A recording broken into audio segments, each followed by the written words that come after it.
বিসমিল্লাহির রহমানির রহিম। আসসালামু আলাইকুম। প্রিয় দর্শক শ্রোতা, আমাদের নতুন এপিসোডে আপনাদের সবাইকে স্বাগত জানাই। প্রিয় দর্শক শ্রোতা, ঋতু পরিবর্তনের কারণে ঠান্ডা সর্দির পাশাপাশি দেখা দেয় কাশি। সেটি হতে পারে খুসখুসে অথবা শুকনো কাশি। সময়ের সঙ্গে সঙ্গে সে কাশি হয়ে ওঠে অসহনীয়। অনেক সময় কাশতে কাশতে গলা বুক ব্যথা হয়ে যায়।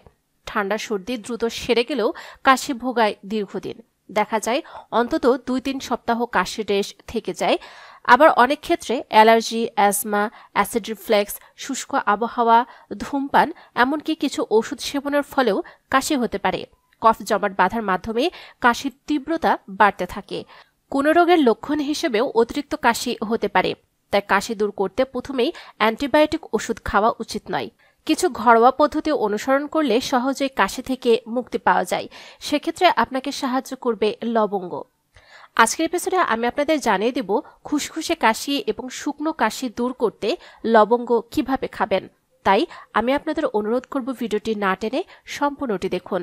Hello viewers, welcome to my channel Bangla health টিপসে। পরিবার এবং স্বাস্থ্য সংক্রান্ত যে কোনো নতুন তথ্য সবার আগে পেতে আমাদের চ্যানেলটিকে সাবস্ক্রাইব করে রাখুন এবং পাশে থাকা বেল আইকনে ক্লিক করে রাখুন। এতে করে পরিবার এবং স্বাস্থ্য সংক্রান্ত নতুন নতুন ভিডিও আপনারা পেয়ে যাবেন সবার আগে। প্রিয় দর্শক শ্রোতা, রেমেডি জানার আগে জেনে নিন কাশি কেন হয়।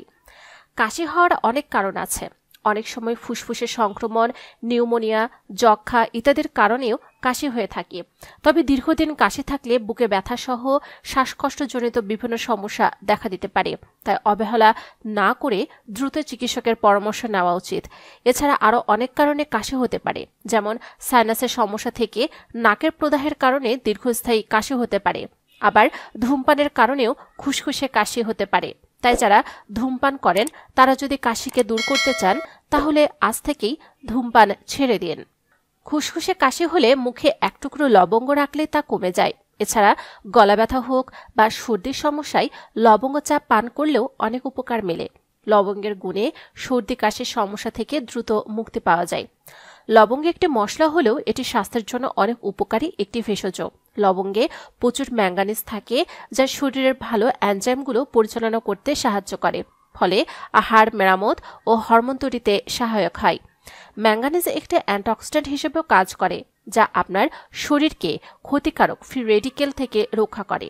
এছাড়া লবঙ্গে vitamin K, potassium, beta carotene ও ইউজিনল থাকে। 1 চা চামচ লবঙ্গে থাকে 6 ক্যালোরি, 1 গ্রামের কম প্রোটিন, 1 গ্রামেরও কম চর্বি, 1 গ্রাম ফাইবার ও 1 গ্রামেরও কম চিনি। বিভিন্ন গবেষণায় দেখা গেছে লবঙ্গে এমন যৌগ আছে যা কাশি ও শ্বাসতন্ত্রের অস্বস্তি প্রশমিত করতে সাহায্য করতে পারে। এ মশলায় থাকা অ্যান্টি ইনফ্লেমেটরি প্রপার্টি শ্বাসনালী প্রদাহ কমাতে সাহায্য করে, ফলে কাশি ও গলার খুসখুসে ভাব প্রশমিত করে। এমনকি এতে থাকা অ্যান্টিব্যাকটেরিয়াল ও অ্যান্টিভাইরাল প্রভাব শ্বাসযন্ত্রের সংক্রমণ দমন করে ও কাশি, গলা ব্যথা ও খুসখুসে ভাব কমায়।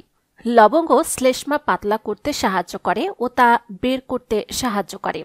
যাদের কফযুক্ত কাশি আছে তাদের জন্য এটি বিশেষভাবে সহায়ক হতে পারে।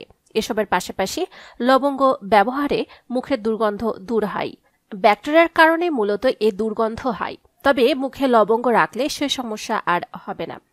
আবার যাদের হজমের সমস্যা আছে, লবঙ্গ খাওয়ার কারণে সে সমস্যারও সমাধান হবে। এমনকি ভালো থাকবে লিভারও। লবঙ্গে থাকা অ্যান্টিঅক্সিডেন্ট ও অ্যান্টি ইনফ্লেমেটরি উপাদান লিভার সুস্থ রাখবে। শীতে পেশির ব্যথা ও যন্ত্রণা বেড়ে যায়, সেক্ষেত্রে লবঙ্গ মুখে রাখলে অনেকটাই স্বস্তি পাবেন। মূল কথা হলো শরীরের সামগ্রিক সুস্থতা রক্ষায় লবঙ্গের গুণ অনেক। এছাড়া কাশি সারাতে আপনারা মধু খেতে পারেন। কাশি সারানোর জন্য মধু বেশ কার্যকর। এক্ষেত্রে 1 গ্লাস কুসুম গরম পানিতে 2 টেবিল চামচ মধু, অর্ধেকটা লেবুর রস আর সামান্য আদার রস মিশিয়ে প্রতিদিন 1-2 বার খেতে পারেন। এতে কফ, গলা ব্যথা নিয়ন্ত্রণ হবে। এছাড়া রাতে ঘুমানোর আগে নিয়মিত গরম দুধের সঙ্গে 2 টেবিল চামচ মধু মিশিয়ে খেলেও কাশি উপশম হবে। 1 টেবিল চামচ মধু দিনে 3 বার খেলেও কাশি কমবে। পাশাপাশি 1 গ্লাস কুসুম গরম পানিতে 1 চা চামচ গোলমরিচের গুঁড়া ও 1 টেবিল চামচ মধু দিয়ে মিশ্রণ তৈরি করে দিনে 2 বার খেলে কাশি সেরে যাবে। আদা। অতিরিক্ত কাশি হলে আদা ছোট ছোট টুকরো করে এর সঙ্গে লবণ মিশিয়ে নিয়ে কিছুক্ষণ পর পর খেতে হবে। এই পদ্ধতি কাশি দূর করতে বেশ কার্যকর। তাছাড়া আদা চা করে খেলেও কাশি অনেকটাই দূর হয়ে যায়। বাসক পাতা। কাশি হলে বাসক পাতা পানিতে সেদ্ধ করুন, সেই পানি ছেঁকে নিয়ে কুসুম গরম অবস্থায় খেলে কাশি উপশম হয়। প্রতিদিন সকাল সন্ধ্যায় এ পানি খেলে 2-3 দিনে এর খুব ভালো উপকার পাওয়া যায়। তেতোভাব কমাতে রসের সঙ্গে সামান্য চিনি মেশাতে পারেন। ডায়াবেটিস থাকলে চিনি পরিহার করুন। তুলসী পাতা। কাশি থেকে পরিত্রাণ পেতে তুলসী পাতার রসের সঙ্গে কয়েক ফোঁটা মধু মিশিয়ে মিশ্রণ তৈরি করতে হবে। এটি দিনে 2-3 বার খেলে কাশি কমবে। দুধের সঙ্গে হলুদ মিশিয়ে খেতে পারেন। গরম দুধের সঙ্গে হলুদ মিশিয়ে খেলে কাশি দূর হয়। হলুদ আমাদের সর্দি কাশি দূর করতে সাহায্য করে। Menthol candy. কাশির জন্য বেশ উপকারী হলো ম্যান্থল দিয়ে তৈরি ক্যান্ডি বা চকলেট। এসব ক্যান্ডি জমে থাকা শক্ত কফকে নরম করে গলে বের করতে ও কাশি কমাতে সাহায্য করে। কুসুম গরম পানি দিয়ে গার্গেল করা। কুসুম গরম পানি দিয়ে গার্গেল করলে কাশি ও গলা ব্যথা দুটোই কমে যায়। এক্ষেত্রে 1 গ্লাস কুসুম গরম পানিতে আধা চা চামচ লবণ মিশিয়ে 10 থেকে 15 মিনিট ধরে গার্গেল করুন। দিনে কয়েকবার এটি করুন। এটি কাশি কমাতে বেশ কার্যকর ঘরোয়া পদ্ধতি। প্রিয় দর্শক শ্রোতা, আশা করি আজকের ভিডিওটি দ্বারা আপনারা উপকৃত হয়েছেন। যদি তাই হয়ে থাকে তাহলে অবশ্যই ভিডিওটিতে লাইক দিতে ভুলবেন না। কমেন্টসে মতামত জানান। যারা এখন আমাদের চ্যানেলটিকে সাবস্ক্রাইব করেননি অবশ্যই আমাদের চ্যানেলটিকে সাবস্ক্রাইব করে রাখুন।